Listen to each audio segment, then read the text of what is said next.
اللہ جل جلالہ نے دلوں کو اس طرح پیدا فرمایا ہے کہ جو اس کے ساتھ احسان کرتا ہے اس سے پیار اور محبت کرتا ہے، اور جو اس کے ساتھ برا کرتا ہے اس سے بغض اور دشمنی کرتا ہے۔ چونکہ اللہ رب العالمین ہے، اس رب العالمین ہونے کی وجہ سے وہ تمام تعریفوں کا لائق، مستحق اور حقدار ہے، اور تمام تعریفیں اس کے لیے ہونی چاہیے۔ تو الحمدللہ رب العالمین۔ اب حمد کے معنی کیا ہے؟ حمد کسے کہتے ہیں؟ میرے بھائیوں، تین الفاظ استعمال ہوتے ہیں، ایک ہے لفظ حمد، اور ایک ہے لفظ مدح، اور ایک ہے لفظ شکر۔ حمد کہتے ہیں کسی کی تعریف کرنا، الحمد هو الثناء باللسان على قصد التعظیم بمقابلة النعمة اولا، سواء كان بمقابلة النعمة اولا۔ حمد کے معنی زبان سے تعریف کرنا، او بالجنان یا دل سے تعریف کرنا۔ کس بات پر؟ ان صفات کے اوپر جو اس شخص کی اختیار میں ہے،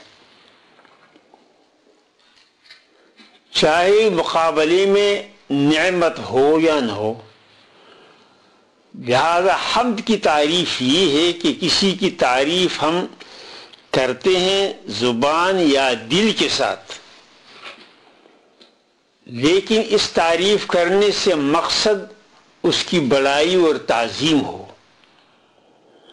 مثال کے طور پر اگر کوئی گدھا آ رہا ہے اور کسی نے کہا کہ مولانا صاحب آ رہا ہے، تو یہ تعریف نہیں ہے، یہ حمد نہیں ہے، کیونکہ یہ علی قصد تعظیم نہیں بلکہ علی قصد توہین ہے۔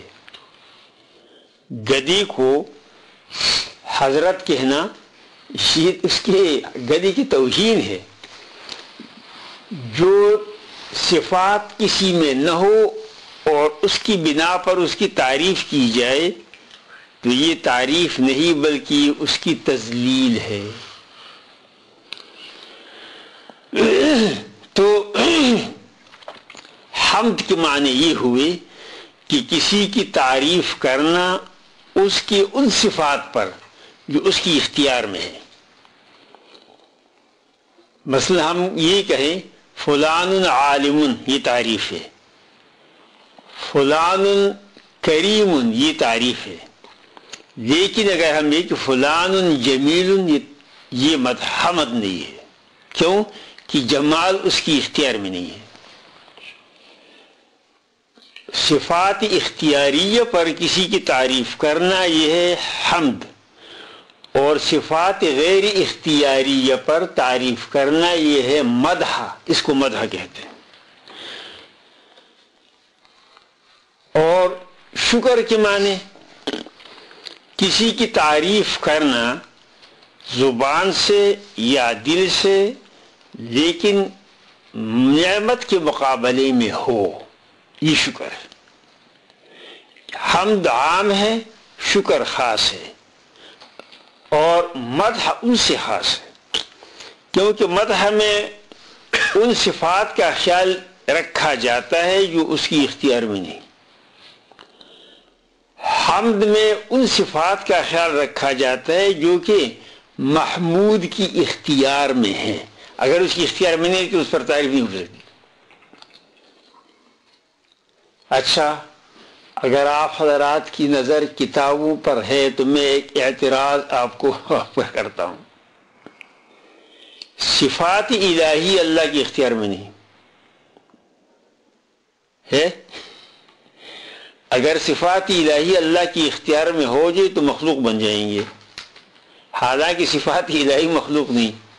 لہذا ہم اللہ کی تعریف جو کرتے ہیں تو یہ تو صفات غیر اختیاری ہے، پھر اس کو حمد کیوں کہتے ہیں؟ یہ جواب آپ کتابوں میں ڈھونڈ لیں. میں نے اعتراض کیا اس کے جواب تم ڈھونڈو. اچھا تو میرے بھائیو یہاں ذرا تحقیق سے غور سے آپ ذرا غور کر لینا. الحمدللہ تمام تعریف اللہ کے لیے ہے. کیوں؟ رب العالمین. عالمین عالم کا جمع ہے اور عالم کہتے ہیں ما سوى اللہ کو. اللہ کے سوا جتنی بھی کائنات ہے سب کو عالم کہتے ہیں, چاہے وہ شرقیات ہو, غربیات ہو, فوقیات اور تحتیات ہو, تمام کے تمام جو ہے یہ سب عالم میں شامل ہے. عالم کی دوسری تعریف ما یعلم بہ الشیء, جس کے ذریعے سے کوئی دوسری چیز معلوم کی جا سکے اس کو کہتے ہیں عالم. کیونکہ یہ عالم ذریعہ ہے معرفت الہی کا, لہذا اس کو عالم کہتے ہیں. اور اسی وزن پر خاتم ما یختم بہ الشیء, جس کے اوپر جو ہے مہر لگائی جاتی ہے اس چیز کی ختم ہونے کے لیے اس کو خاتم کہتے ہیں. تو عالم اور خاتم دونوں ایک وزن پر ہے. ایک کا وزن بھی فاعل ہے اور دوسری کا وزن بھی فاعل ہے. تو فاعل کے وزن پر جو الفاظ آتے ہیں اس میں جو عالیہ معانی پائی جاتی ہیں, یعنی ما یعلم بہ الشیء و ما یختم بہ الشیء. اب یہ عالم کے معنی یہ ہوئے کہ ما یعلم بہ الشیء یا ما سوى اللہ, تو پھر ما سوى اللہ تو ہو گیا, پھر جمع کہلانے کی ضرورت کیا ہے؟ تو رب العالمین کہتے. عالمین کیوں کہا؟ اس کا جواب یہ ہے کہ عالمین اس لیے کہا کہ تمام عالم باعتبار انواع کے مختلف ہیں, تو جمع میں اس کی انواع اور اقسام کا خیال رکھا گیا ہے. فرشتوں کا الگ عالم, شیاطین اور جنات کا الگ عالم, انسانوں کا الگ عالم اور باقی حیوانات کا الگ عالم. کہتے ہیں کہ جو خشکی ہے عالم بر میں 500 قسم کی مخلوق ہے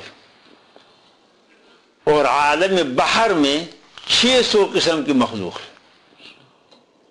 تو یہ 1100 قسم کی مخلوقات, یہ تو صرف یعنی عالم سفلا میں ہے. اب عالم علیا جو ہے اس کا تو کوئی حد بنا نہیں ہے. کواکب کتنے ہیں, سیارے کتنے ہیں, یہ تمام عوالم ہے. اور ما سوى اللہ کے معنی میں ہے وہ اسی سے اللہ جل جلالہ کی معرفت حاصل ہوتی ہے. ہم جس نظام شمسی میں رہتے ہیں, ہمارا یہ سورج جو ہمیں نظر آتا ہے زمین کے بنسبت 10,000 گنا بڑا ہے. بعض سیارے ایسے ہیں کہ وہ 10,000 گنا اس شمس سے بڑے ہیں, اس سورج سے بڑے ہیں.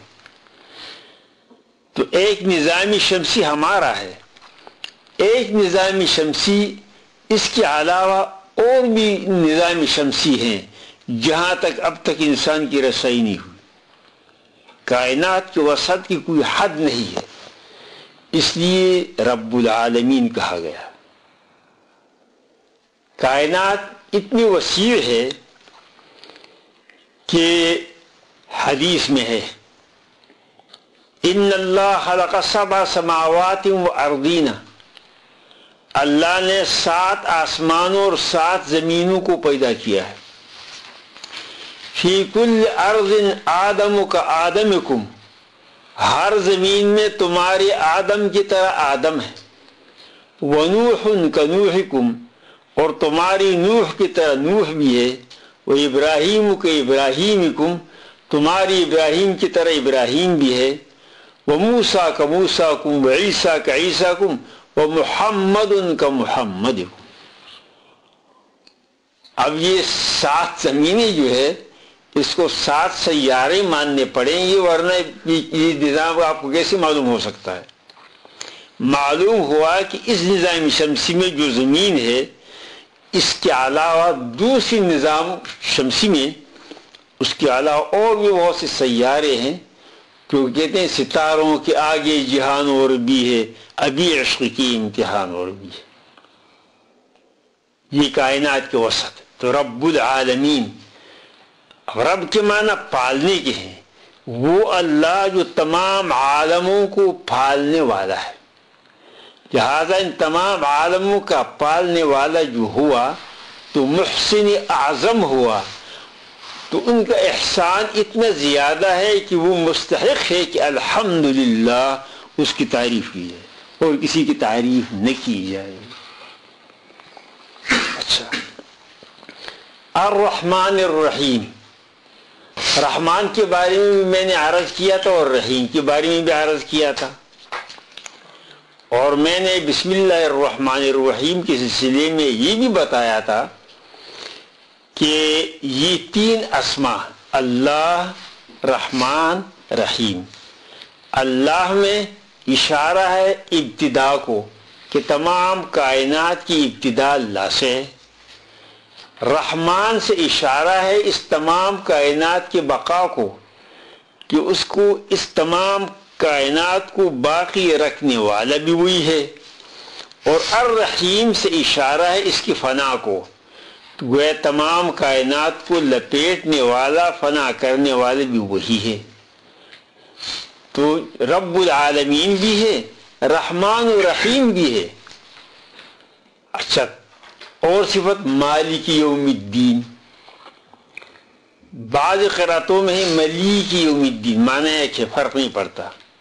بعض قراتوں میں ملیک یوم الدین ہے اور بعض میں مالک یوم الدین ہے. تو مشہور قرات جو ہے مالک یوم الدین، یہ عاصم کوفی کا ہے، اور ملیک یوم الدین یہ قرات جو ہے یہ حفص کی قرات ہے. تو ملیک یوم الدین بھی پڑھ سکتے ہیں، مالک یوم الدین بھی پڑھ سکتے ہیں. مالک یوم الدین، مالک کے معنی اختیار والا، قبضے والا، اور ملیک کے معنی بادشاہ کے ہیں. اور دونوں معنی کیونکہ جو بادشاہ ہو تو وہ اختیار و قبضے والا ہوتا. مالک یوم الدین، وہ اللہ جو کہ رحمان بھی ہے، رحیم بھی ہے، مالک یوم الدین کا ہے. یوم کے معنی ہم مجازی طور پر دن کے لیتے ہیں، ورنہ یوم دن کے لیے نہیں ہے. دن کے لیے عربی میں استعمال لفظ نہار ہے. یوم کا اطلاق وقت مطلقہ پر ہوتا ہے، اس لیے یوم کا اطلاق رات پر بھی ہوتا ہے. رات دن کی مجموعی کو آپ یوم کہہ سکتے ہیں. اگر کسی نے یہ قسم کھائی کہ انت طالق یوم یقدم فلان، رات کو آیا طلاق واقع ہو جائے گی. ہاں اگر اس نے کہا کہ انت طالق نہار یقدم فلان، فلاں شخص اگر دن کو آیا، تو اگر وہ دن کو آیا سورج نکلنے سے سورج غروب ہونے تک اس درمیان میں آیا تو اس کو نہار کہتے ہیں.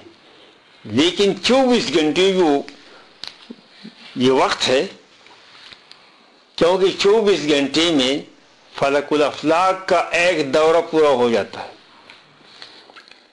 فلک الافلاک کا ایک دورہ پورا ہونے کے بعد 24 گھنٹے پورے ہو جاتے ہیں. لہذا اگر یوم کا اطلاق ہے تو یوم کی اطلاق کی بنا پر رات دن دونوں حساب ہوں گے. لہذا یوم سے مراد وقت مطلقہ لیا جاتا ہے. مجازی طور پر میرے بھائیو، قرآن عظیم سمجھنے کے لیے یہ ضروری ہے کہ ہم حقیقت و مجاز کے معنی سمجھیں. حقیقت کے معنی کیا ہے؟ کسی لفظ کو اس کی اصلی معنوں میں استعمال کرنا، معنی موضوع لہو میں استعمال کرنا، اس کو حقیقت کہتے ہیں. اور غیر معنی موضوع لہو میں اختیار کرنے وہ کہتے ہیں مجاز. اسد شیر، اسد کا استعمال اس حیوان مفترس کے لیے جو لوگوں پر حملے کر کے کھا جاتا ہے اس کے لیے استعمال حقیقت ہے، مگر رجل شجاع کے لیے اسد کا استعمال کرنا مجاز ہے۔ چاند، قمر کا استعمال کسی حسین شخص کے لیے یہ مجاز ہے، اور قمر اس کرے کو جو کہ آسمان میں چمکتا ہے اس کا استعمال کرنا یہ حقیقت ہے۔ تو کسی لفظ کا معنی موضوع لہو میں استعمال کرنے وہ کہتے ہیں حقیقت، اور غیر معنی موضوع لہو کے لیے استعمال کرنے وہ کہتے ہیں مجاز۔